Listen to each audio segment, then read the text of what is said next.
There are few scenes in sport quite like what you're listening to. It's 2007, the Rugby World Cup, and in Montpellier, France, the Tongan team is performing the Sipi Day.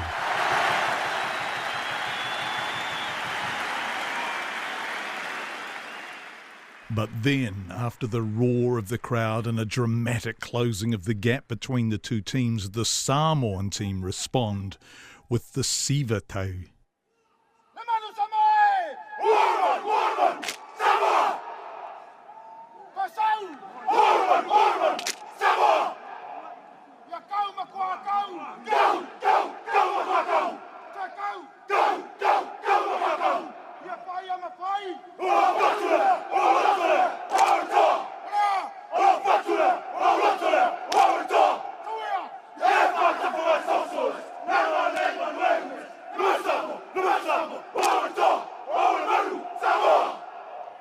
The challenges aren't often seen in France, but the players are. There are more than 600 rugby players with Pacific Island heritage now playing in European rugby leagues.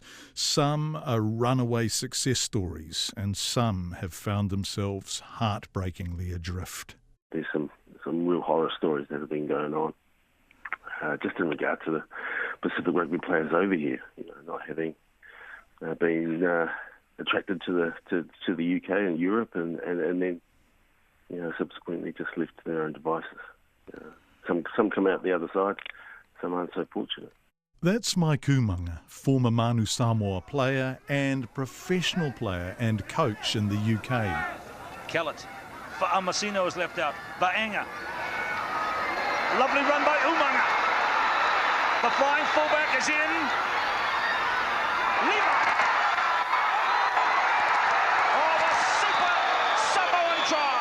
Maikumanga is now so established in the UK that his son Jacob has been picked for the England under-20 team, and those in the know think that won't be where it ends.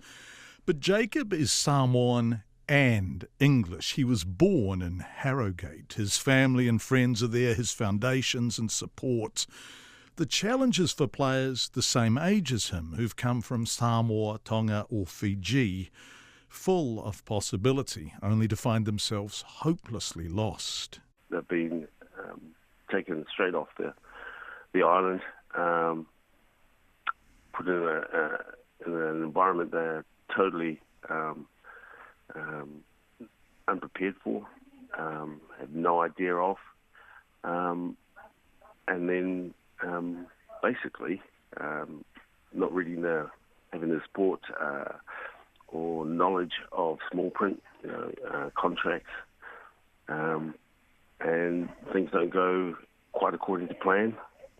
No one to turn to. Subsequently, I think the lad's name was Israeli Timor, took his own life. His name was indeed Israeli Timor, a Fijian player. He'd been signed to a French club but got injured, felt increasingly homesick, began to hate the separation from his wife and two young children, and without the support network to help him cope, he broke. Because he couldn't handle the pressure. The pressure to perform for the club, pressure to provide for his family back in the islands. It all just got too much for him. And when the French newspaper L'Equipe asked what Timor's agent had done to support him, the answer one of his teammates suggested was little or nothing. That's only one of the horror stories. So, senior players, among them Maikumanga himself, Daniel Leo, a former Manu Samoa lock whose pastoral activism off the field has been as committed as his play on it, and Junior Paramore, who played in 3 Rugby World Cups for Manu Samoa, formed PRPW, Pacific Rugby Players Welfare, to offer support and to lobby for greater care and responsibility from the agents who solicit young players from the Pacific to join European clubs, then sometimes disappear as soon as their commission payment has been banked. One of the biggest issues is the unregistered agents. Will know someone in the village, they'll go and pluck someone out, like you say, out of total obscurity, send them over, and then, like you say, if it doesn't work out, they just leave to their own devices.